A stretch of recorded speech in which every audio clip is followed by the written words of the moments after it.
Bon, là présentement, nous allons voir en détail l'évolution de l'ordinateur. Nous allons partir dès son histoire d'invasion jusqu'à aujourd'hui, comment est-ce que l'ordinateur a évolué. Et nous allons un peu beaucoup plus lire ou nous serons beaucoup plus littéraires. Nous avons tiré la plus grande partie de ces contenus dans un site qu'on appelle My House Dognetter. Si vous voulez visiter ces sites, n'hésitez pas de le consulter sur Google où nous avons tiré un peu plus d'informations concernant l'évolution de l'ordinateur. Ainsi, l'histoire des ordinateurs a commencé avec des conceptions primitives au début du 19e siècle et a continué à changer le monde au cours du 20e siècle.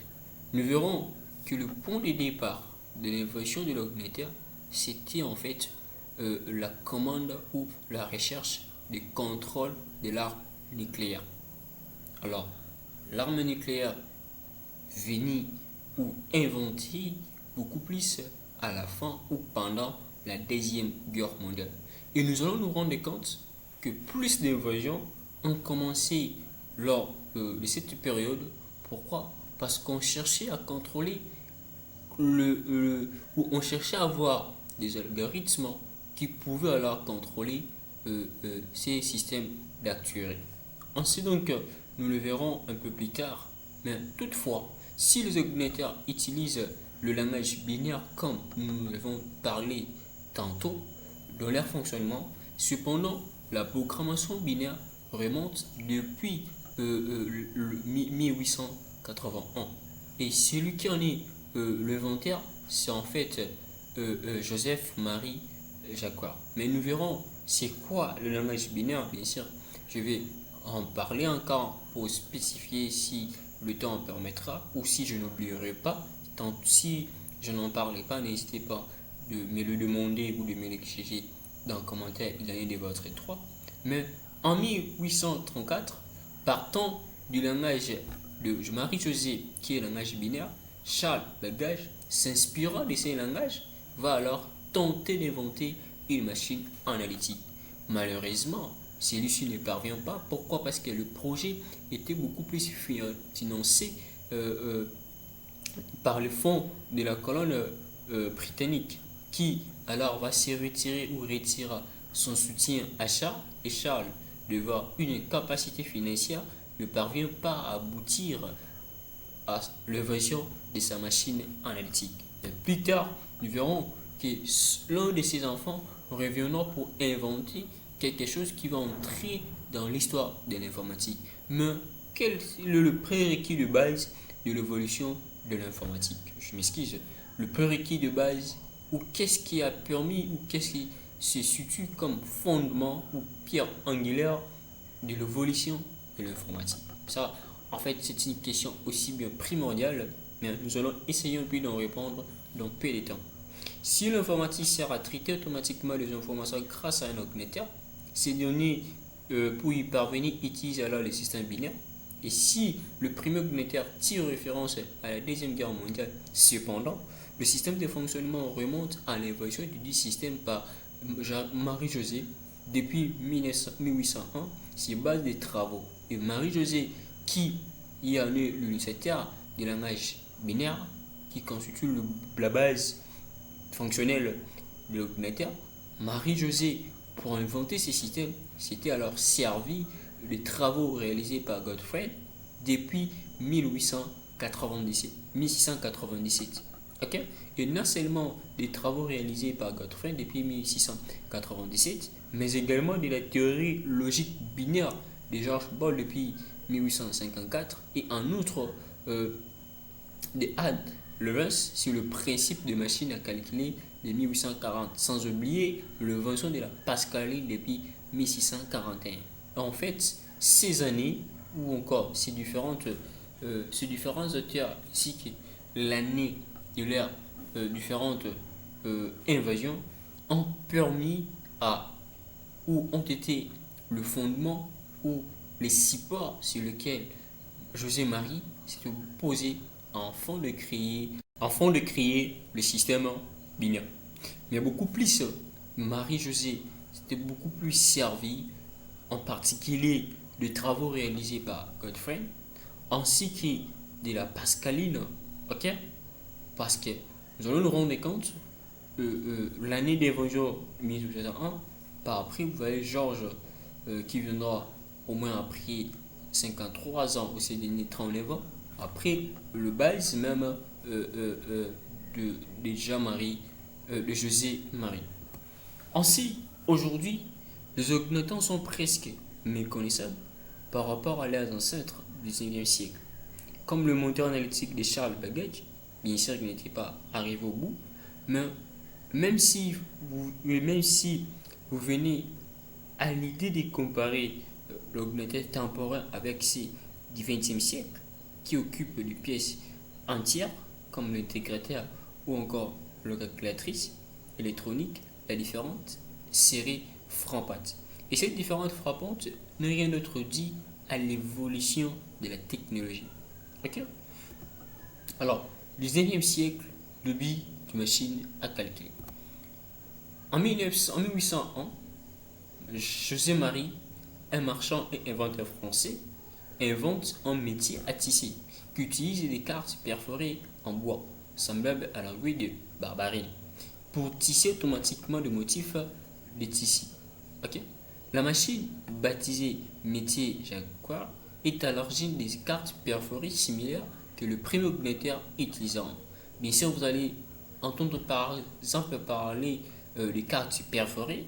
Ok? Je crois que je n'en ai pas parlé ici. Si vous voulez en chercher, n'hésitez pas. Ou ou bien si cela vous intéresse, n'hésitez non plus de me le faire parvenir en commande en juste écrivant votre demande.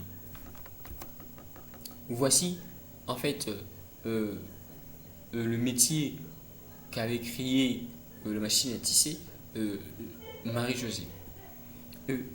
Juste après 20 ans, le mathématicien anglais Charles Babbage, vous voyez le match, conçoit une machine à calculer à vapeur capable de calculer des tables de nombres. Financé par le gouvernement britannique, le projet est appelé Different Engine, échoue en raison de manque de moyens, comme je le dis tantôt. Et en 1848, Ada Lovelace, qui était une mathématicienne anglaise et la fille du poète Lord Byron, écrit le premier programme informatique au monde. Retenez ceci, que le premier programme informatique au monde a été écrit en 1848 par Ada Lovelace. Et c'était une mathématicienne anglaise. Cette information est donnée selon ce qui n'est pas donné par selon Anna Spirit, mais Anna Spirit, c'est aussi un professeur de mathématiques théoriques à l'université de Münster en Allemagne. Ainsi, Ada écrit le premier programme alors qu'elle traduit du français à l'anglais un article sur le moteur analytique de Babbage. Elle fournit également ses propres commentaires sur les textes. Ses annotations, appelées simplement notes, s'avèrent être 3 fois plus longues que la transcription réelle.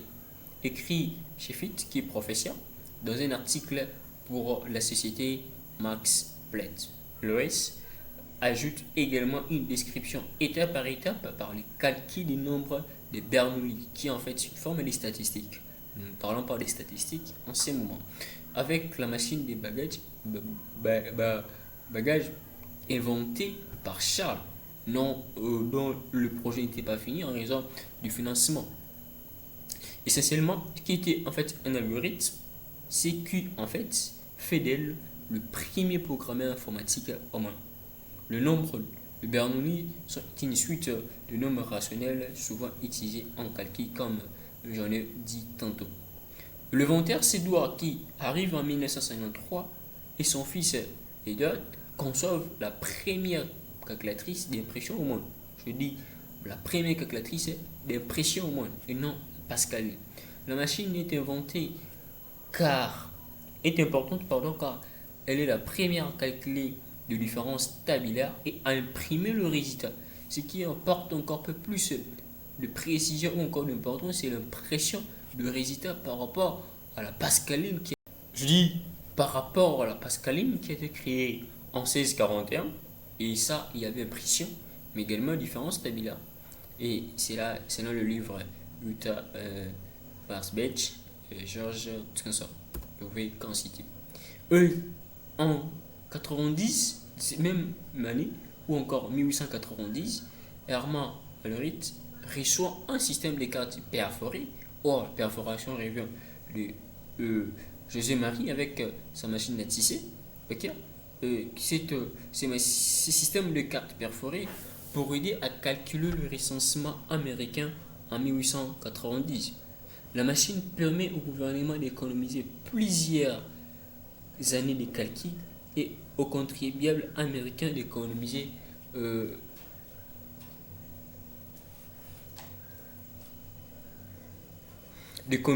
5 millions de dollars selon l'université de Columbia. Ok. Et ensuite, Armand va créer une société qui deviendra plus tard International Business Machine Corporation ou encore IBM. En quelque sorte, nous rendons où nous voyons d'où est partie la création d'IBM et par qui en est l'entrepreneur, si je peux le dire.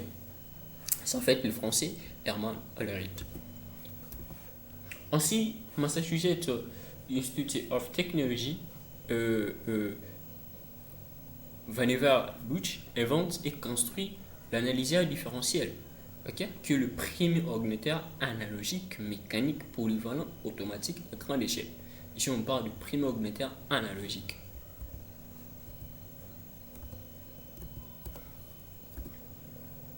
Et en 1936, à la Turque, un scientifique et mathématicien britannique présente le principe d'une machine universelle qui sera appelée plus tard machine de Turing dans un article intitulé en Computer Numbers.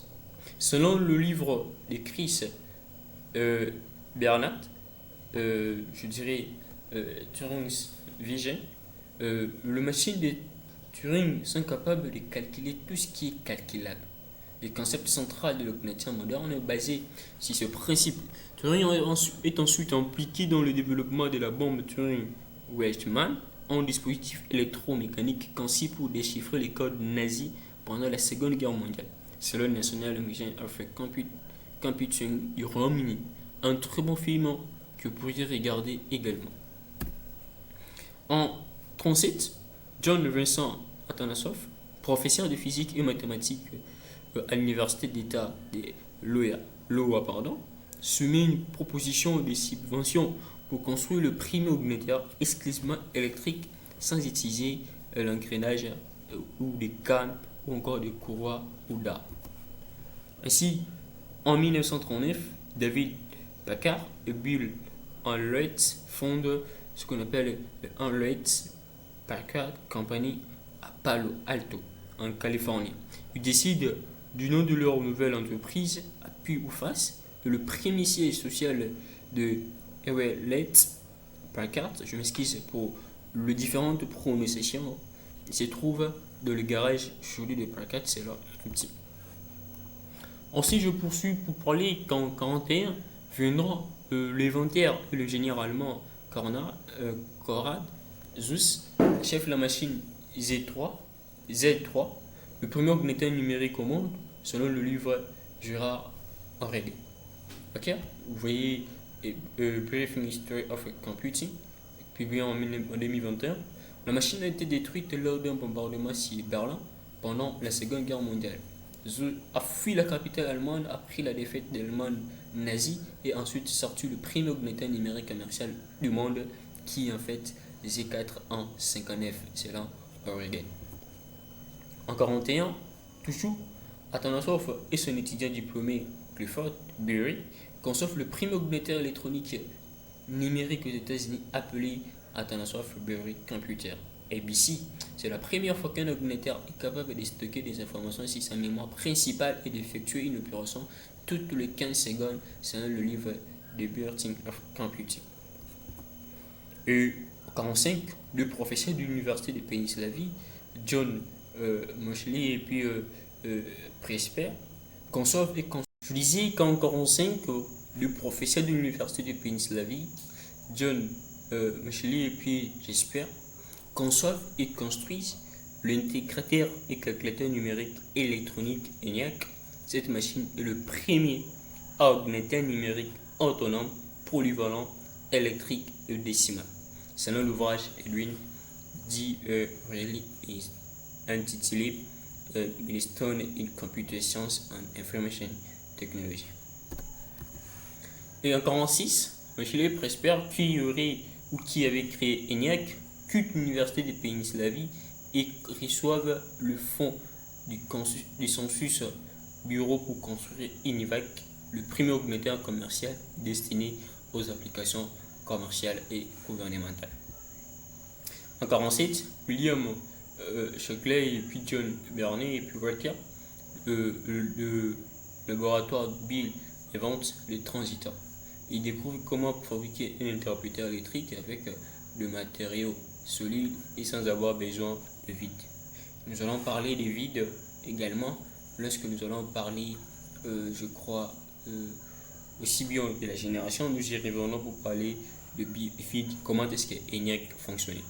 Et en 1949, une équipe de l'université de Cambridge met au point la calculatrice électronique automatique à mémoire de Rita, appelée EDSAC. Le premier ordinateur pratique à programme enregistré, c'est là RED.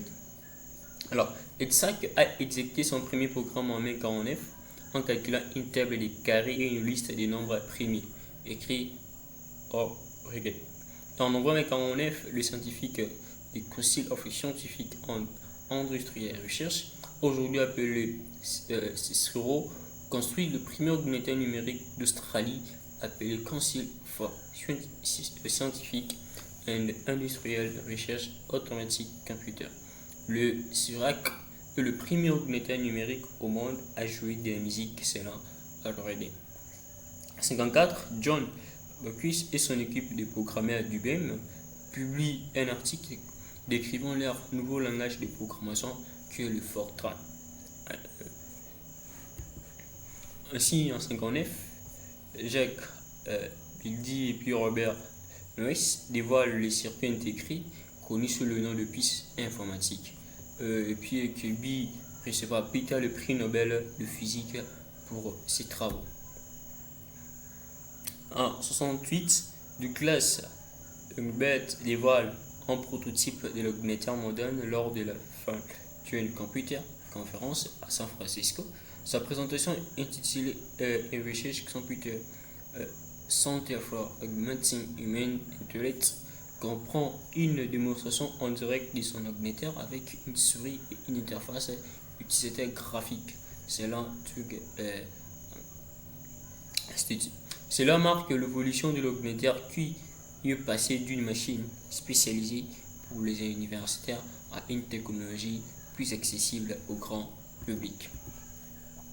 En 1969, Ken Thompson, Dennis Ritchie, un groupe d'autres développeurs de Bell Labs produisent Unix, un système d'exploitation qui a rendu pratique la mise en réseau à grande échelle des divers systèmes informatiques et l'Internet. Selon Bell Labs, l'équipe à l'origine de l'Unix a constitué à développer le système d'exploitation en utilisant des langages de programmation C qu'elle a également optimisé. Et la société Intel, nouvellement créée dévoile Intel 1103, la première piste. Or, la piste nous avons vu, ça a été alors découvert par Jacques Billy et puis Robert Noyce. Société Intel qui va créer la première piste des mémoires vives dynamiques appelée DRAM, qui aujourd'hui est restée dans les RAM. Et en 1971, une équipe d'ingénieurs d'IBM dirigée par Alan Sugar invente la disquette qui permet de partager les données entre différents ordinateurs. En septembre 1972, Ralph Weir, un ingénieur germano-américain, lance en septembre 1972 Maniverse Odyssey, la première console du jeu domestique au monde, selon Computer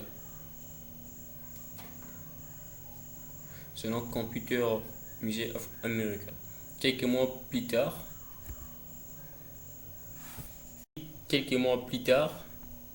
l'entrepreneur Nolan Bushnell, l'ingénieur Al Kahn de la société Atari lance Pong, le premier jeu vidéo à succès au monde. Robert Metcalfe, membre du personnel de recherche de Xerox, développe Internet pour connecter plusieurs ordinateurs et d'autres appareils. Ainsi, le Commodore Personal Electronic Transistor est lancé sur le marché des ordinateurs domestiques. C'était en 77, est équipé d'un microprocesseur. Okay. On peut en rendre compte que le microprocesseur intervient 8 bits 6502 de monstres technologiques qui contrôlent l'écran, le clavier, le lecteur, cassette, tout comme ça. La PET connaît un succès particulier sur les marchés de l'éducation, c'est un hardware game. 75, la couverture du numéro de janvier des Populaire Électronique présente Altair 8080 comme le premier kit de mini-augmentateur au monde capable de rivaliser avec le modèle commercial. Après avoir vu le numéro du magazine, des géants de l'informatique, Paul Allen et Bigot proposent d'écrire des logiciels pour Altair en utilisant le nouveau langage BASIC. Le 4 avril, après le succès de cette première tentative, deux amis d'enfance créent leur propre société de logiciels Microsoft. Et en 1976, Steve Jobs et Steve Wozniak cofondent Apple Computer le jour du 1er d'avril. Ils dévoilent Apple I, le premier ordinateur doté d'une carte à circuit unique et d'une mémoire ROM Read Only Memory Salamite. En 1977, Radio Shack commence à la production initiale de 3000 ordinateurs TRS-80 modèle 1 surnommé Trans 80 au prix de $599 selon National Museum of American History. En espèce d'un an, la société a enregistré 258 000 commandes pour cet ordinateur. C'est un livre TRS-80. Alors, je disais en 97 toujours, la première West Coast Computer Fair se tient à San Francisco. Jobs, avec son ami Wozniak, il présente l'ordinateur Apple II qui comprend les graphiques en couleur et un lecteur de cassette audio pour le stockage. Septembre 78, Visy 4, premier tableur informatisé, est présenté. Et en 79, Micropro International, fondé par l'ingénieur en logiciel Seymour Rubinstein, lance WordStar, le premier traitement de texte commercial au monde. WordStar est programmé par Rob Bernabe et comprend 137 000 lignes de code selon le livre Method Kirsch. Je crois. Il est difficile de lire d'autres là. On sait donc que l'évolution continue de telle sorte qu'en 1981, Kahn, le premier ordinateur personnel d'IBM, est mis sur le marché au prix de $1550 selon IBM. Kahn utilise le système d'exploitation MS-DOS, Windows. Le caractéristique optionnel comprend un écran, une imprimante, deux lecteurs de disquettes, de la mémoire supplémentaire et un adaptateur DG et plus encore. Et en 1983, Apple Lisa, qui signifie le Integrated Software Architecture, mais qui est aussi le nom de la fille de Steve, selon National Museum of American History, le premier ordinateur personnel doté d'une interface graphique. C'est là commencé déjà avec Apple II. La machine comprend également un menu déroulant et des icônes. Cette année-là également, Gavilan SI est commercialisé. Il s'agit du premier ordinateur portable au design flip-form et tout premier à être vendu comme ordinateur portable. Et c'est là, c'est Gavilan SI. En 1984, en Washington, Apple est annoncé au monde entier lors d'une publicité de Super Bowl. Macintosh est lancé avec un prix détaillé de $2500 selon LMH. 85, en réponse de l'interface graphique d'Apple Lisa, Microsoft lance Windows en novembre 85 selon Credit. Pendant ces temps, Commodore annonce Amiga 1000. 89, Tim Berners-Lee, qui est un chercheur britannique de l'Organisation européenne pour la soumet la proposition pour ce qui deviendra World Wide Web. Son document détaille ses idées pour le langage de balisage hypertexte HTML, qui signifie Hypertext Markup Language, les éléments quand tu fais du web. Et c'est le langage qui permet aujourd'hui d'écrire des pages web. Ensuite, en 93, le microprocesseur Intel permet de faire progresser l'utilisation des graphiques et de la musique sur le PC. En 93, Sergey Brin et Larry Page développent le moteur de recherche Google à l'université de Stanford. Et en 97, Microsoft investit 150 millions de dollars dans Apple, qui connaît à l'époque de difficultés financières. Cet investissement mis fin à une affaire judiciaire en cours dans laquelle Apple a accusé Microsoft de couper ce système d'exploitation. Et en 99, le Wi-Fi terme abrégé Wireless Fidelity, fidélité sans fil est mis au point et couvre initialement une distance allant jusqu'à 91 mètres, 300 pieds, c'est là Wireless. Et en 2003, Atom 54 d'AMD, le premier processeur 64 bits pour l'augmentateur personnel est proposé aux clients. 2004, Mozilla Corporation lance Mozilla Firefox 1.0, ce navigateur web est là le premier grand défi lancé à Internet Explorer, propriété de Microsoft. Au cours de ces 5 premières années, Firefox a dépassé le milliard de téléchargements par les utilisateurs selon le Web Design Inc. Et en 2005, Google qui rachète Android, un système d'exploitation pour les téléphones mobiles basé sur Linux. 2006, MacBooks Pro d'Apple arrive sur les étagères. Le Pro est le premier augmentateur mobile à double cœur basé sur Intel, la société. En 2009, Microsoft lance Windows 7, Windows 7, le 22 juillet. Le nouveau système d'exploitation permet d'épingler les applications à la barre des tâches, disperser des fenêtres en séquant une autre fenêtre, accéder facilement à des listes des raccourcis, de prévisualiser plus facilement des études, bien plus encore, rapporte TechRadar. Et en 2010, iPad, la tablette portable phare d'Apple est dévoilée. Alors, on peut voir Steve qui on présente iPad, ok. Et en 2011, Google lance Chromebook qui fonctionne sous Google Chrome OS. 2015, Apple lance Apple Watch. Microsoft lance également Windows 10 Watch, Apple Watch. 2016, le premier ordinateur quantique répondant est créé.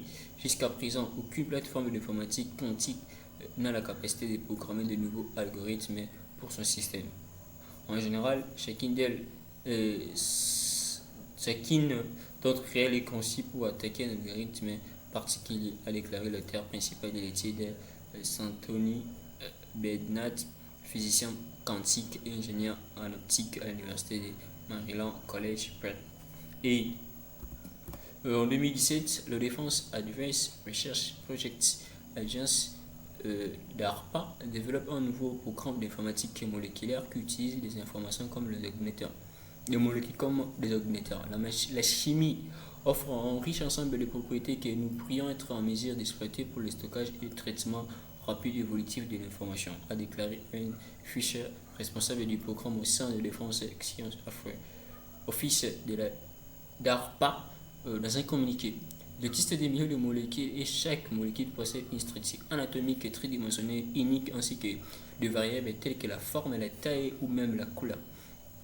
Cette recherche offre un vaste espace de conception permettant d'explorer de nouvelles façons à valeur multiple de coder, de traiter des données au-delà des 0 et des 1 des architectures numériques actuelles basées sur la logique. Et plus pire, en 2022 décembre, on lance ChatGPT qui vient balancer les choses au niveau de Google. Ensuite, c'était l'évolution de l'informatique depuis la création, ou je dirais, de la Pascaline en 1647, tout en passant par l'invention du langage binaire en 1801 par Marie-Josée, et aujourd'hui avec l'évolution de l'intelligence artificielle proposée par et révolutionnée, je dirais, par OpenAI avec son chatbot qui est le ChatGPT. Ok, ainsi nous avons essayé un peu de parcourir pour voir comment est-ce que l'ordinateur a évolué et où en sommes-nous. Ainsi donc, nous avons fini cette partie évolutive. On se retrouve très prochainement pour parler d'une nouvelle notion ou lors de la prochaine séance, nous tenterons de parler ou d'idées.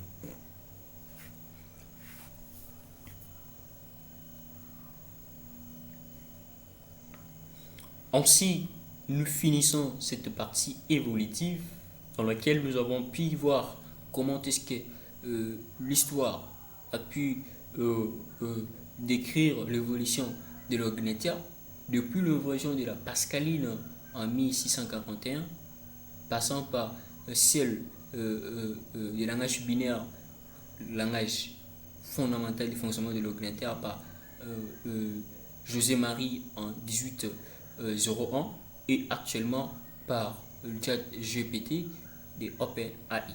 Ainsi donc, on se retrouve très prochainement pour une nouvelle notion.